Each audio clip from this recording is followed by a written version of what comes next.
नमस्कार, संकल्प न्यूज में आपका स्वागत है। मैं आलोक शर्मा। आइए नजर डालते हैं आज की मुख्य खबरों पर।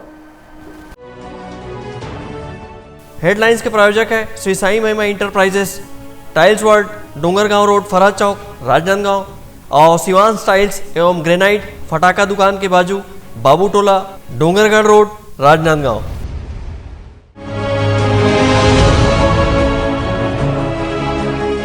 क्षेत्र की जनता के साथ विधायक ने किया थाने का घेराव।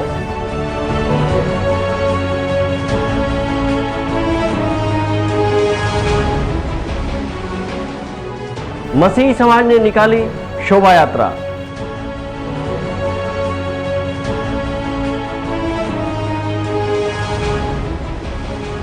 और लेफ्टिनेंट अरविंद दीक्षित के शहादत दिवस पर कार्यक्रम का हुआ आयोजन।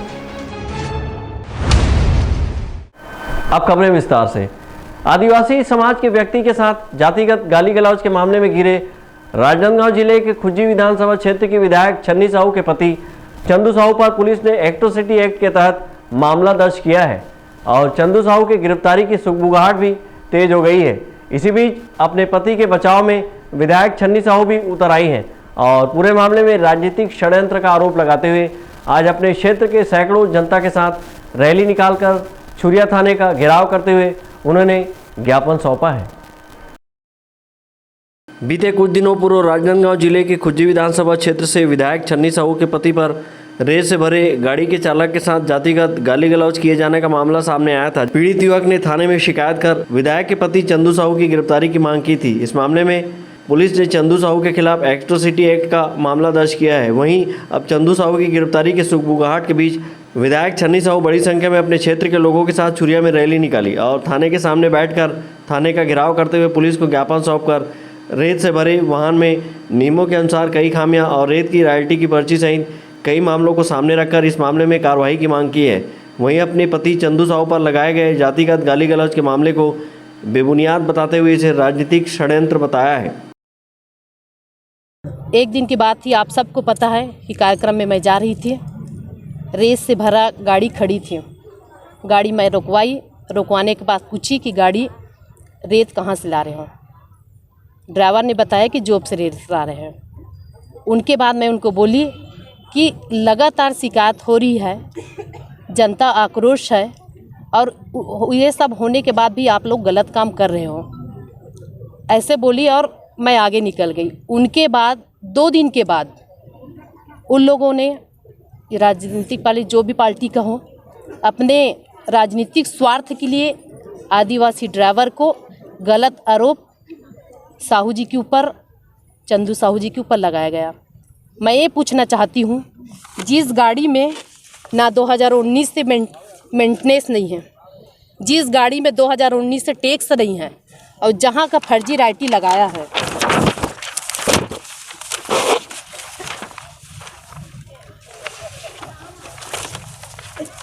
जहाँ पे फर्जी राइटी लगाया है, आप सब मीडिया के माध्यम से, क्योंकि आप लोग ही ज़्यादा ही आए और ये मामला को भी उजागर किए। मैं बताना चाहूँगी, माजदा में मात्र 3 से 4 टन ही माल पकड़ती है, कहाँ से 10 टन का हो गए। हाईवा में 10 टन का है ना। ना तो इसमें कुछ लिखा है, अभी वाहन पास जारी करने वाला का नाम लिखा है, सिर्फ ड्राइवर का नाम लिखा गया। ये 420 है, ये ओरिजिनल राइटी है, जो शासन का दस्तावेज है, शासन का पुस्तिका है। मैं ये पूछना चाहती हूँ, पूरे चीज़ गलत होने के बाद फॉरेस्ट का अधिकारी उस गाड़ी को कैसे छोड़े। 420 में कायदे से तो उनके ऊपर कार्रवाई होनी चाहिए और ये सब होने के बाद भी प्रशासन, अधिकारी, कर्मचारी अपने आँख में पट्टी बांधे हैं और ये काम सब कर रहा है। मैं 15 तारीख को हमारे मुख्यमंत्री आदरणीय भूपेश बघेल जी को वस्तु स्थिति पूरा बता दी हूँ और हमारे मुख्यमंत्री जी की पूर्ण विश्वास है कि बारीकी से जांच करा के जो दोषी के ऊपर कार्रवाई कराएंगे। बड़ी संख्या में अपने क्षेत्र के लोगों के साथ छुरिया थाने के सामने बैठ विधायक ने संबोधित करते हुए कहा कि क्षेत्र में अवैध कारोबार को रोकने में वह सजग है। इसका खामियाजा उन्हें इस रूप में भुगतना पड़ रहा है। इस दौरान क्षेत्र की जनता ने भी विधायक का समर्थन किया और पुलिस प्रशासन से दोषियों पर जल्द से जल्द कार्रवाई की मांग की है। ज्ञापन सौंपे जाने के बाद अतिरिक्त पुलिस अधीक्षक जयप्रकाश बढ़ई ने कहा, विधायक के द्वारा ज्ञापन सौंपा गया है जिसमें मामले की जांच कर कार्रवाई की जाएगी।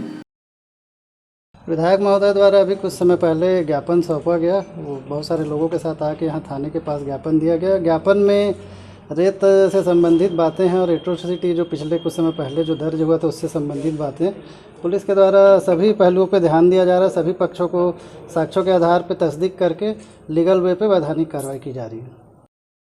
चुरिया क्षेत्र का यह मामला आपसी राजनीतिक लड़ाई का भी प्रतीत होता है। जिस गाड़ी में रेत मिली है वह कांग्रेस नेता की ही बताई गई है। वहीं इस गाड़ी का फिटनेस सर्टिफिकेट सहित विभिन्न खामियों को भी कांग्रेस की ही विधायक छन्नी साहू ने ही सामने रखा है। ऐसे में अपनी पार्टी के ही विधायक और कार्यकर्ता के बीच की राजनीतिक लड़ाई साफ नजर आती है।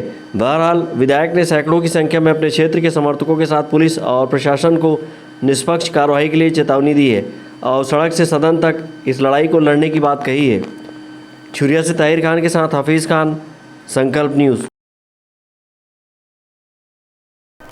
राजनांदगांव जिले के ईसाई समुदाय के लोगों ने क्रिस्ट जयंती के मौके पर क्रिसमस रैली निकाली और प्रभु यीशु मसीह के संदेश को जन जन तक पहुंचाया। प्रभु यीशु मसीह के जन्मदिन 25 दिसंबर क्रिसमस दिवस को लेकर ईसाई समुदाय में खुशी का माहौल है। पर्व के उपलक्ष्य में 20 दिसंबर को शाम राजनांदगांव शहर में क्रिसमस रैली निकाली गई, जिसमें समाज जनों का उत्साह देखते ही बना। वेस्लियन मेथोडिस्ट चर्च से निकली क्रिसमस रैली शहर के विभिन्न मार्गों से गुजरते हुए वापस वेस्लियन मेथोडिस्ट चर्च पहुंचकर समाप्त हुई। इस दौरान ईसाई समुदाय के लोग कैरोल गीत गाते, झूमते, नाचते चल रहे थे।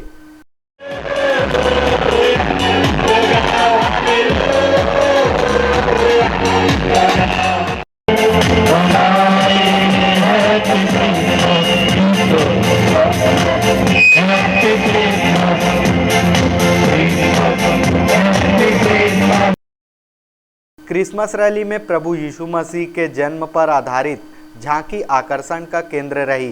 रैली में सांता क्लॉज की वेशभूषा में सजे समाज के लोगों ने बच्चों को टॉफियां बांटते नजर आए। इस अवसर पर वेस्लियन मेथोडिस्ट चर्च के अध्यक्ष एवं ईसाई समाज के प्रमुख डॉक्टर सुमन लाल ने बताया कि क्रिसमस रैली के माध्यम से प्रभु यीशु मसीह के शांति, उद्धारकर्ता और उनके भाईचारे के प्रेम का संदेश को जन जन तक पहुंचाया गया है।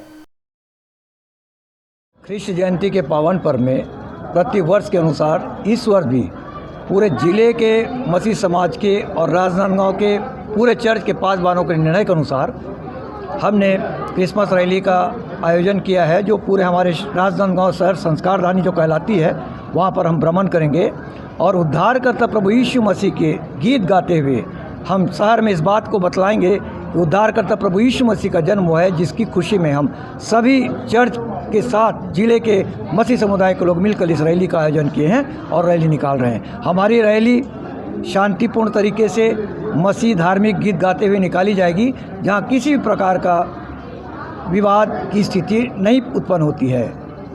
और इसके पश्चात हम 25 दिसंबर को जो त्यौहार मनाएंगे उस दिन हम विशेष रूप से अपने नगर वासियों के साथ क्रिसमस मिलन का आयोजन करते हैं, जो 7 बजे से प्रारंभ होकर रात्रि के 11 और 12 बजे तक चलता है। हमारे शहर के हजारों लोग यहाँ पर आते हैं और अपनी आस्था के अनुरूप प्रेयर रिक्वेस्ट लिखते हैं, जो करीब 3 से 4 हज़ार हमें प्राप्त होता है। और विशेष रूप से हम प्रभु यीशु मसीह से उनके उद्धार के लिए, उनकी समस्या के छुटकारा के लिए प्रेयर करते हैं। प्रति वर्षानुसार इस वर्ष भी क्रिस्ट जयंती के अवसर पर प्रभु यीशु का सुसमाचार सुनाने के लिए हम सब रैली निकालेंगे, जो कोरोना प्रोटोकॉल का पालन करेगा। और हम राजनांदगांव शहर का पूरा भ्रमण करके दुर्गा चौक, माना मंदिर चौक, पोस्ट ऑफिस चौक से वापस यहाँ पहुँचेंगे। और हम सब रैली में उत्साहपूर्वक पूरे ज़िले के मसीह समाज के लोग उसमें सम्मिलित होंगे और उनके जय जयकार करेंगे। और शहर के इसमें गणमान्य नागरिक भी सम्मिलित होंगे, खासकर जो बीजेपी के मधुसूदन यादव जी, कांग्रेस के कुलबीर छावड़ा और जगह जगह पर इस रैली के स्वागत के लिए अन्य धर्मावलंबी के लोग उनको मिठाई, आइसक्रीम और कॉफ़ी की व्यवस्था पूरे शहर भर करते हैं और रैली का हर जगह पर उत्साहवर्धन और स्वागत करते हैं। ईसाई समुदाय द्वारा 25 दिसंबर को क्रिसमस डे के रूप में मनाया जाएगा और चर्च में प्रार्थना सभा का आयोजन किया जाएगा। इसके लिए राजनांदगांव शहर के वेस्लियन मेथोडिस्ट चर्च को आकर्षक रंग बिरंगी लाइटों से सजाया गया है। इसी तरह क्रिसमस पर्व के लिए बाजार सजा है और बाजार में क्रिसमस ट्री, स्टार सहित अन्य उपहार की सामग्री उपलब्ध है। विकल्प श्रीवास्तव के साथ परमानंद रजक, संकल्प न्यूज।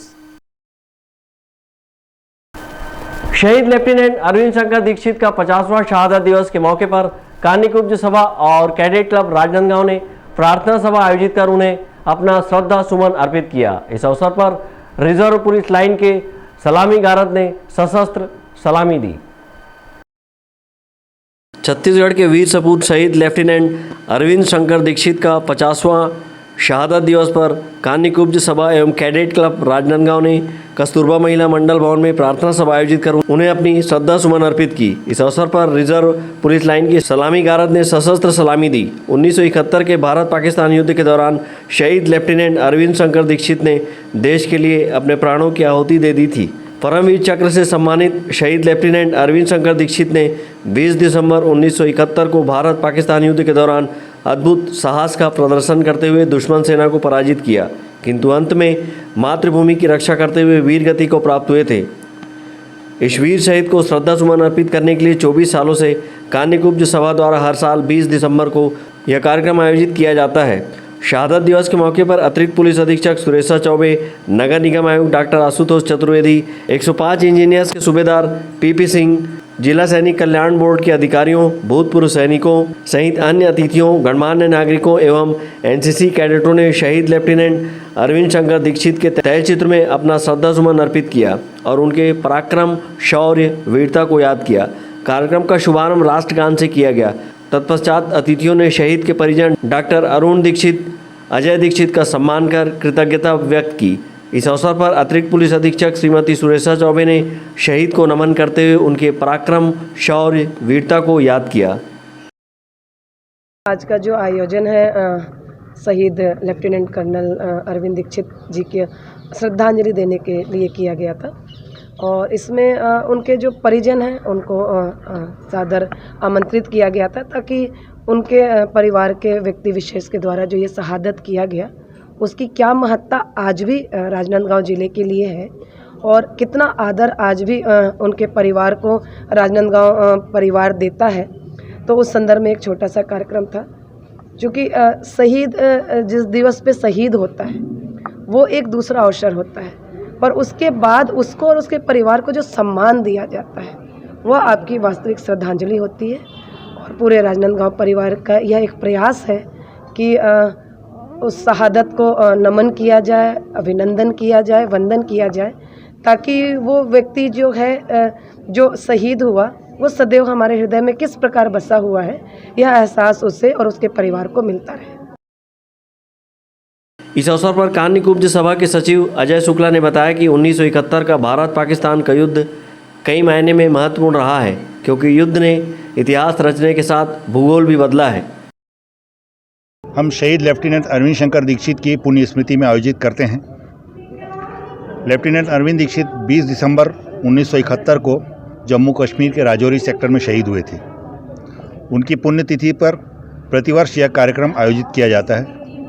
1998 से हमने इसकी शुरुआत की और 24 वर्ष हो चुके हैं। 1971 का जो भारत पाकिस्तान युद्ध था वो कई मायने में महत्वपूर्ण रहा है। जब हमने पाकिस्तान को स्पष्ट रूप से पराजित किया है और पाकिस्तान के 17% हिस्से को नक्शे से हटाकर बांग्लादेश नाम के एक नए राष्ट्र को बनाया है। अरविंद दीक्षित के नाम पर हम लोग उन शहीदों का पुण्य स्मरण करते हैं और देश के इस गौरव का स्मरण करते हैं। हम अपनी सेना पर गर्व करते हैं, शहीदों को श्रद्धांजलि देते हैं। इनके साथ साथ हम पुलिस के जवानों को भी श्रद्धांजलि अर्पित करते हैं। भारतीय थल सेना के द्वारा श्री दीक्षित को इस पराक्रम के लिए परमवीर चक्र से नवाजा गया। महज 23 साल की उम्र में देश के लिए जान न्यौछावर करने वाले अरविंद शंकर दीक्षित का जन्म 16 जून 1948 को रायपुर के बैरन बाजार स्थित उनके घर में हुआ था। पिता स्वर्गीय हरिशंकर दीक्षित टेक्निकल स्कूल रायपुर के प्राचार्य थे। प्रारंभिक शिक्षा रायपुर के सेंट पॉल्स स्कूल में हुई। उच्च शिक्षा रायपुर के इंजीनियरिंग कॉलेज से प्राप्त की। 1970 में देहरादून में 150 इंजीनियर्स रेजिमेंट ज्वाइन कर देश सेवा से जुड़ गए थे और मातृभूमि की सेवा करते हुए 20 दिसंबर को शहादत दे दी। राजनांदगांव से अरविंद शंकर दीक्षित का काफ़ी लगाव रहा और यही वजह है कि हर साल 20 दिसंबर को राजनांदगांव में शहीद लेफ्टिनेंट अरविंद शंकर दीक्षित का शहादत दिवस पूरे सम्मान के साथ आयोजित होता है और भारत माँ के इस वीर सपूत को श्रद्धासुमन अर्पित किया जाता है। विकल्प श्रीवास्तव के साथ परमानंद रजक, संकल्प न्यूज़। किसान संघ के राष्ट्रीय नेता राकेश टिकैत रायपुर में आयोजित किसानों की बात उद्यमियों के साथ नामक कार्यक्रम में होटल ग्रैंड एम्पेरिया पहुंचे। कार्यक्रम में मुख्यमंत्री भूपेश बघेल, कृषि मंत्री रविंद्र चौबे, किसान नेता शिव कुमार कक्का, पूर्व मंत्री बृजमोहन अग्रवाल सहित बड़ी संख्या में उद्यमी और किसान मौजूद रहे। राजधानी के मुख्यमंत्री भूपेश बघेल किसानों की बात कार्यक्रम में शामिल हुए। इस कार्यक्रम में किसान नेता राकेश टिकैत को भी आमंत्रित किया गया था। मुख्यमंत्री भूपेश बघेल ने अपनी बात रखते हुए कहा कि छत्तीसगढ़ भी कोरोना जैसी विकट महामारी के दौर से गुजरा है, लेकिन प्रदेश के किसानों को कभी निराश नहीं होना पड़ा। न केवल किसान बल्कि प्रदेश के पशुपालकों और वनोपज संग्राहकों को भी विपरीत परिस्थितियों के बावजूद सरकार का साथ मिला है। मुख्यमंत्री भूपेश बघेल ने कहा कि उद्योग का पहिया तब घूमेगा जब व्यापारी उनसे सामान खरीदेंगे और व्यापारी सामान तब बिकेगा जब जनता के जेब में पैसा होगा। अर्थव्यवस्था बचाने के लिए जनता के जेब में पैसा डालना पड़ेगा। सीएम ने कहा कि मैंने कुछ नहीं किया है, मैंने केवल ग्राहकों की जेब में पैसा डाला है। हमें दूसरे देशों के सामने हाथ फैलाना पड़ता है, लेकिन इस बात को इंदिरा जी ने चुनौती के रूप में लिया और उन्होंने पूरे देश के किसानों का आह्वान किया कि हमें अनाज के मामले में आत्मनिर्भर बनना है। इसमें हमें देश के किसानों ने चुनौती को स्वीकार किया। पंजाब, हरियाणा, उत्तर पश्चिम उत्तर प्रदेश, सभी प्रदेश हमारे छत्तीसगढ़ में भी पहले धना का रकबा कम होता था और धान का रकबा ज्यादा होता था। फिर धान की खेती में बढ़ोतरी की गई, जो 60-40 का रेशियो रहता था उसे समझ लीजिए अब तो 90-10 का रेशियो हो गया। तो इसमें कृपा करके मेरे भाषण यदि पसंद ना हो बाहर चले जाए, लेकिन चर्चा न करें।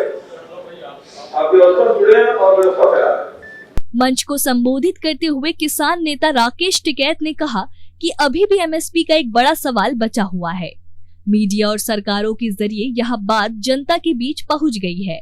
अब आगे सरकार से बातचीत कर उसका समाधान निकालेंगे। उन्होंने कहा कि सरकार अभी जितनी फसलों के लिए एमएसपी घोषित करती है उसे ही लीगलाइज कर दे। मुख्यमंत्री जितनी बात कह के गए उसको पूरा करें। मंच से कहा, सबके सामने कहा, और भारत सरकार से 3 कानूनों पे बात होगी, उन्होंने वापसी ले लिए। और एमएसपी के मामले में जिस तरह से यहाँ पे पहली मीटिंग हुई और मुख्यमंत्री जी यहाँ पे मौजूद थे, कृषि मंत्री मौजूद थे, सब लोग मौजूद थे, एमएसपी पे एक बहस शुरू होगी। और जब एमएसपी बनेंगे तो सबसे पहले नाम यहाँ के मुख्यमंत्री का आएगा, बघेल साहब का नाम आएगा कि इन्होंने एमएसपी की बाबत सिफारिश पे एक कॉन्फ्रेंसिंग करनी शुरू कर दी थी। और ये इन्होंने बताया भी कि हम एमएसपी से ज़्यादा पे यहाँ पे खरीद कर रहे हैं। वो वे तो भाई ये है कि अपना काम करें और भारत सरकार से जो वादे हुए हैं उसको पूरा करे भारत सरकार। इस दौरान कार्यक्रम में शामिल ओलंपिक संघ के महासचिव गुरुचरण सिंह होरा ने मुख्यमंत्री भूपेश बघेल को स्मृति चिन्ह देकर सम्मानित किया। INH हिमांशु द्विवेदी द्वारा आयोजित ये कार्यक्रम, जिसमें पूरे छत्तीसगढ़ के व्यापारी, किसान सब लोग एकत्रित हुए, बहुत सारगर्भित। एमएसपी पे पहली चर्चा, यह पहला प्रदेश है, पहले मुख्यमंत्री हैं जिन्होंने एमएसपी पे कार्यशाला का आयोजन किया। निसंदेह यह संदेश जो है पूरे देश में जाएगा और किसानों के हित में आज की बहुत सार्थक चर्चा रही। इस अवसर पर मैं सबको शुभकामनाएं। राजनांदगांव जिले के नगरीय निकाय क्षेत्र में संपन्न हुए चुनाव में मतदान करने मतदाताओं में उत्साह दिखाई दिया और 84% मतदाताओं ने खैरागढ़ में व 68% मतदाताओं ने राजनांदगांव शहर के तुलसीपुर वार्ड में अपने मताधिकार का उपयोग किया। राजनांदगांव जिले के खैरागढ़ नगर पालिका परिषद के 20 वार्डों में शांतिपूर्ण संपन्न हुए मतदान में 84% मतदाताओं ने अपने मताधिकार का प्रयोग किया। यहां कुल मतदाताओं की संख्या 17,094 थी, जिसमें 8,786 महिला मतदाताओं में से 7,119 और 8,308 पुरुष मतदाताओं में से 6,763 मतदाताओं ने अपने मताधिकार का प्रयोग किया है। वहीं राजनांदगांव शहर के तुलसीपुर वार्ड नंबर 17 में हुए उपचुनाव में कुल 4,889 मतदाताओं में से 2,494 महिला और 2,355 पुरुष मतदाता हैं। यहां 68% मतदाताओं ने मतदान किया। खैरागढ़ क्षेत्र के 20 वार्ड में 56 प्रत्याशी और राजनांदगांव शहर के तुलसीपुर वार्ड में 2 प्रत्याशी सहित 58 प्रत्याशियों की भाग्य का फैसला 23 तारीख को होने वाली मतगणना में सामने आएगा। ब्यूरो रिपोर्ट, संकल्प न्यूज। अब वक्त है ब्रेक का। ब्रेक के बाद आप देखेंगे गगरी में फंसा बच्चे का सिर, डॉक्टरों की सूझबूझ से मिली राहत।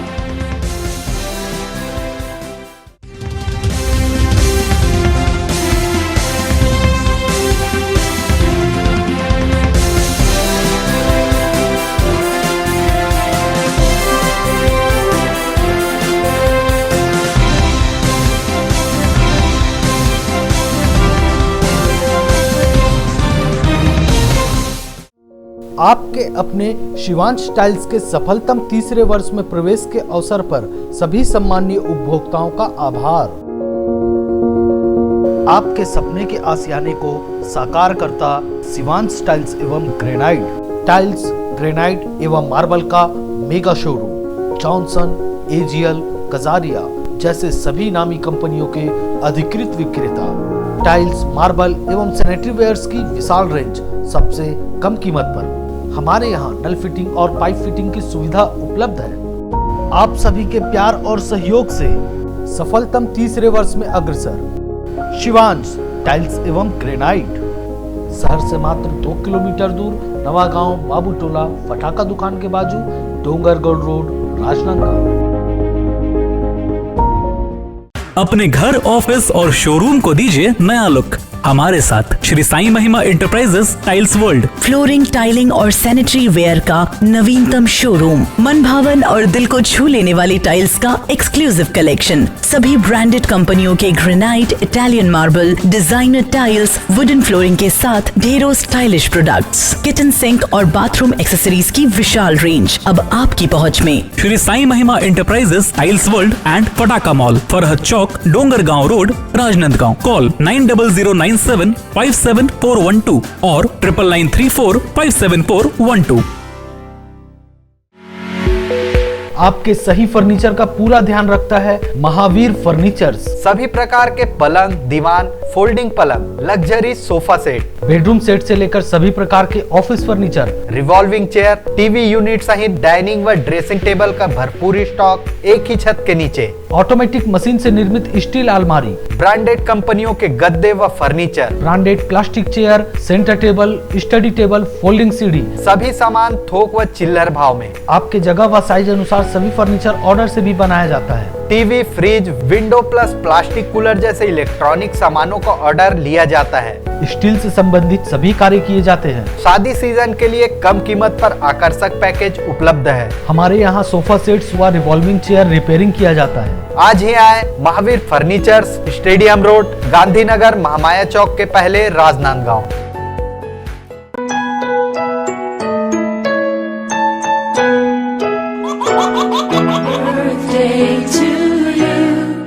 आप अपने बच्चे के जन्मदिन को बनाइए खास संकल्प केबल नेटवर्क के साथ।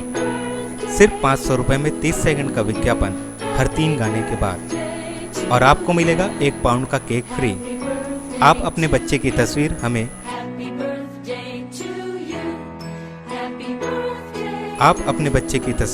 हमें व्हाट्सएप के इन नंबरों पर भेज सकते हैं।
ब्रेक के बाद आपका स्वागत है।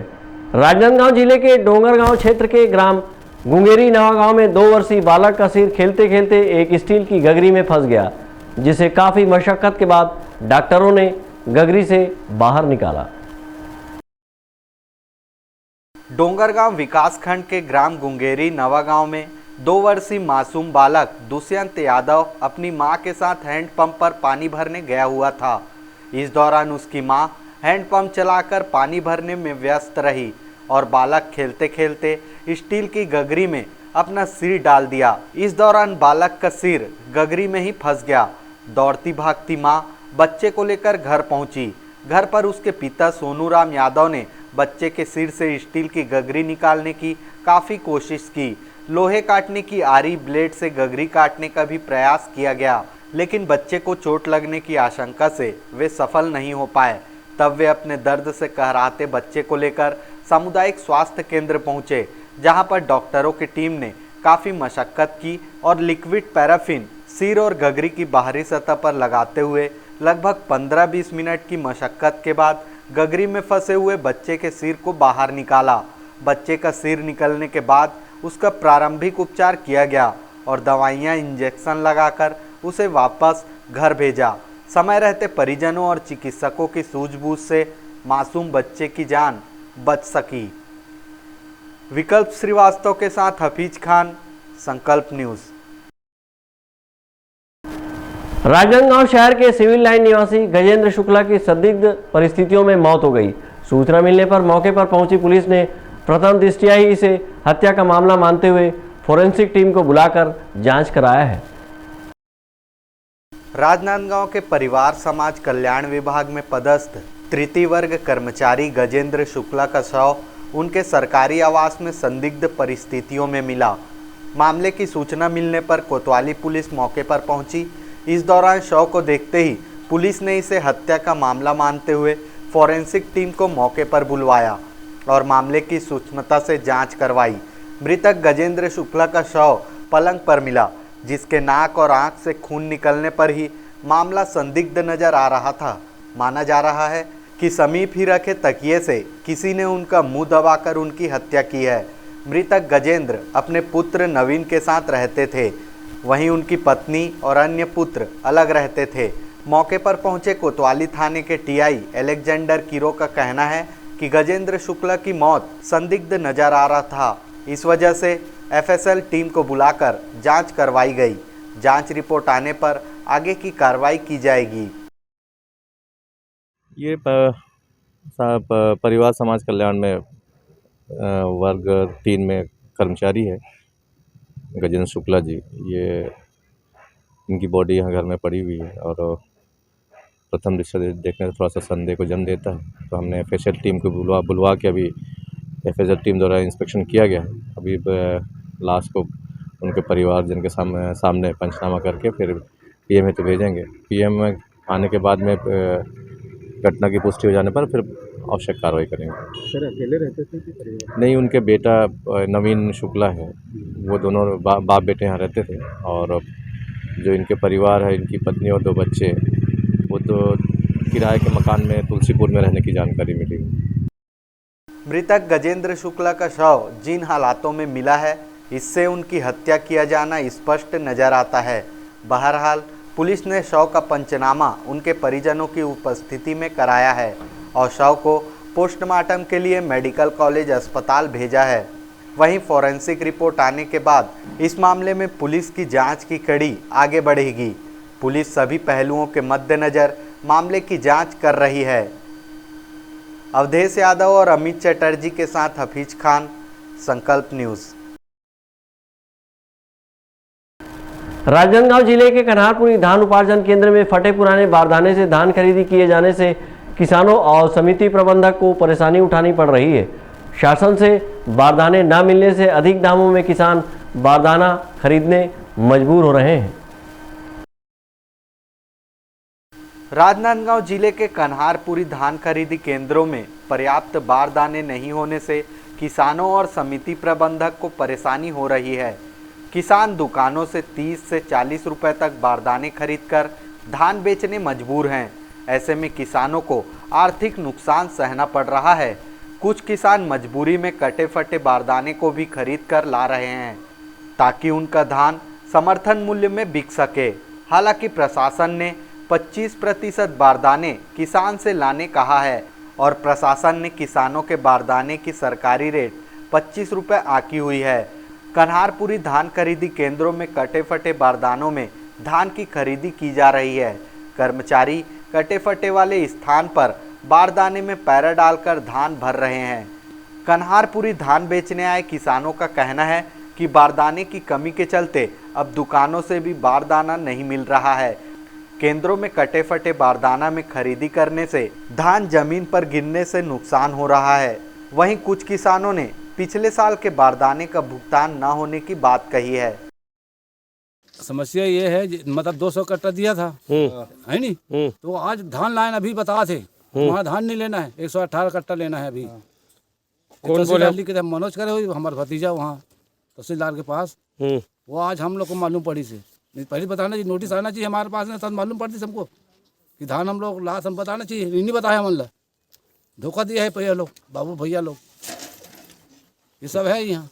अब दिक्कत हुई ना, पर पिछले साल के जो बोरा है ओकर पैसा मिले नहीं है, अभी फिर बोरा फिर खर्च आते, अगर वो पैसा अब मेंटेन हो जाती तो यही पैसा में फिर से बोरा अपन खरीदना उचित हो जाती। कतिक दिन में पैसा मिलत रही से अभी तक नहीं मिले? अभी तक कहाँ वो मिले नहीं है ना, एको किस्त बोरा के 100 टन बोरा मुसवा काट देते तो इसने लाने हैं तका हो लीस नहीं लीस लीज से फिर खोजे लगत बोरा तो एक ठो किसान कर खरीदे हैं। के रुपये में खरीदे?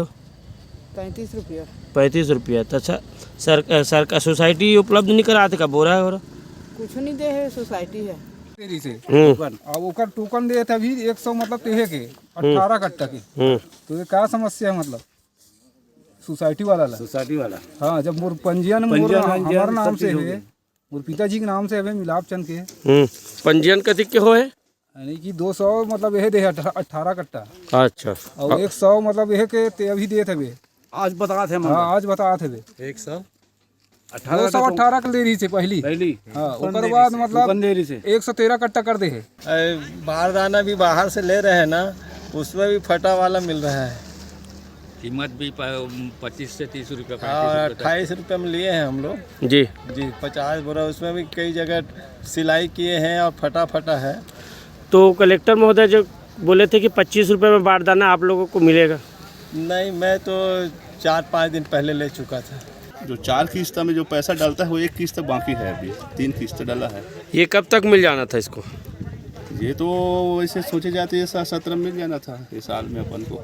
कब तक मतलब? दिवाली तक की जी, दिवाली पहले मिल जाना था। हाँ, दिवाली पहले मिल जाना था भाई। जो 4 किस्त में पैसा देते वो 1 किस्त मिलना चाहिए, एक मुश्त मिलना चाहिए, ताकि कुछ कर धर सके। चिल्हर देते कुछ काम नहीं हो सके, पैसा खोई पे निकल जाते है ना। और जैसे बारदाना समस्या है, 100 में 25 टन किसान ला देल पड़ा थे, वो भी नहीं होना चाहिए।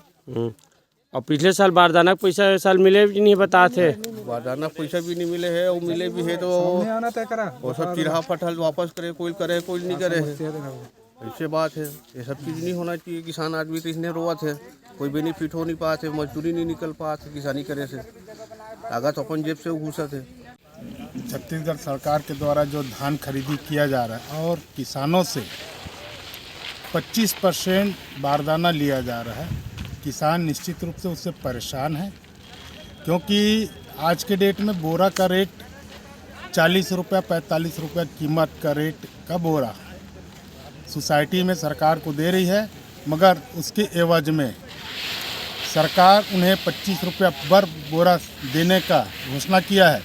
मुझे ऐसा नहीं लगता कि किसानों के साथ सही हो रहा है, किसानों के साथ सरकार के द्वारा छलावा किया जा रहा है।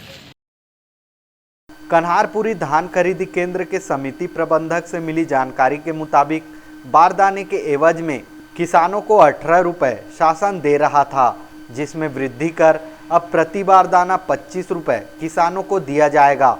इसके बाद भी किसानों को 20 से 25 रुपये का नुकसान सहना होगा, क्योंकि दुकानों में एक नग बारदाने की कीमत 50 से 60 रुपये हो गई है।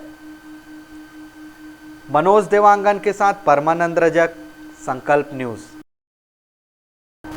कोरोना को हराना है, मास्क जरूर लगाना है, दवाई भी और कड़ाई भी, सोशल डिस्टेंसिंग का पालन करें, वैक्सीन लगाएं, सुरक्षित रहें, घर से बाहर निकलने पर मास्क जरूर लगाएं। आज की खबरों में बस इतना ही, हमें दीजिए इजाज़त, नमस्कार।